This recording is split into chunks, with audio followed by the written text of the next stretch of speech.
Hello, everybody. It is Thursday, February 23rd, in the year of the apocalypse 2012, and this is Joseph Farrell with another news and views from the Nefarium. Early in the morning, actually, on Thursday, the 23rd. Um, Number one, for those of you who were expecting to hear me on the Jeff Rentz program last night, I'm sorry. I forgot that it was there was a confusion, and it was entirely on my part. I was assuming that I spoke on his show on the last Wednesday of every month, but it's the fourth Wednesday of every month. So my apologies to Jeff. He and I got that straightened out. He got me straightened out, and as far as I know, we're planning to make up for that show next Wednesday. So my apologies to you all. Brief announcement. I'm going to be speaking with Randy Maugans on Yahweh the Two-Faced God. This will be an appearance alone. I won't be with my co-author, Dr. DeHart, but Randy Maugans and I are going to be talking about that book because apparently it struck a chord with him on his pilgrimage. Anyway, final little announcement. We do have a news view, or pardon me, a members vid chat tomorrow night on February the 24th, 8 p.m. Central Time, so please get your questions in. I promise I will try not to get sick this Friday. I've been so swamped, folks. I have one publisher wanting two books out of me. I'm under contract with another publisher to get the sequel to Babylon's Banksters done, hopefully by June or July. And that research, it's going very well, but I have to say that this is probably the most complex, difficult book of all the books I've written, including even Cosmic War and Roswell and the Reich. This is a very difficult book. I know where I want to go.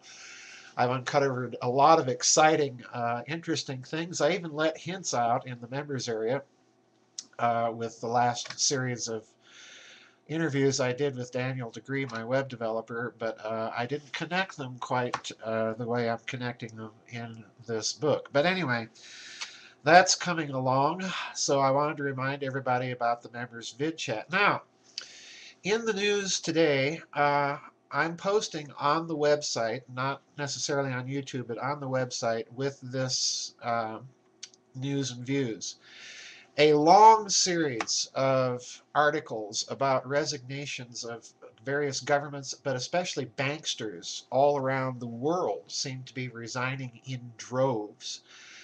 And there could be several reasons for this, one being that they're in fear of prosecution of some sort. I don't really see that in the cards in many of these countries. The other thing could be that the power elite is moving their people, more compliant people, into these positions, but it does signal that something is up. There's some sort of crisis going on.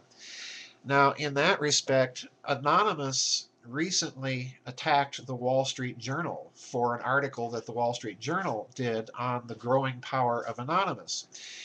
And I've blogged and discussed that phenomenon here on the news and views at various points because I do suspect that there is some powerful either nation or group of nations or perhaps even a private rogue group behind the phenomenon of Anonymous. Uh, the scenario could be that Anonymous is being set up by the very power elite themselves. And please pay attention here. This is a scenario that I want to share with you. That I read this book by a fellow by the name of Dr. David E. Martin. It's a novel called Coup de 12. And in it, he outlines a fictional scenario. You've got to understand this is a work of fiction, but I wanted to share that book with you because of the phenomenon of Anonymous and what he speculates may be going on.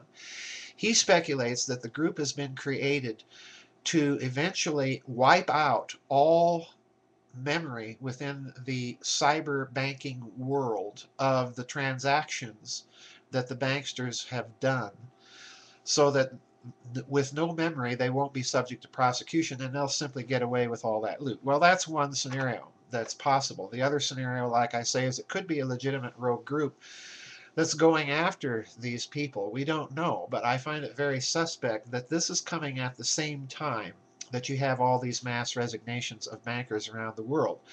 So it could be in contradistinction to Mr. Martin's novel that Anonymous may be hacking into these computers and gaining evidence of these crimes of the banksters. I mean, my word, we only have to look at Goldman Sachs and how they basically corrupted Greece. And what's going on, I think, is we may have a growing movement to hold the lenders accountable, not just, we're being told by the power elites that it's the borrowers living beyond their means that are responsible for their predicament. Well, it's also the lenders, folks, when they make and float bad loans that they know full well cannot be repaid as a means of gaining power and control over other people. So, I think that's a growing movement, and Anonymous may be acting in that capacity. We don't know. The point is, I want people to bear in mind that Anonymous could fulfill two possible scenarios. It could fulfill David Martin's scenario in Coup de 12. Uh, the subtitle of that is The Enterprise That Bought the Presidency. It's a rather interesting analysis in fictional form of the last 8 to 10 years of political and economic history. In his view, Anonymous could function as the bankster's instrument, deliberately created instrument to wipe out the memory, the cyber memory of the financial tricks that they've been up to. Or, on the other hand, the other logical possibility is it could be a group created by some foreign power waging economic war on those very Western elites, or it could be a rogue group simply gathering intelligence of all of the crimes and misdemeanors, high crimes and misdemeanors of the bankster class. So we'll see.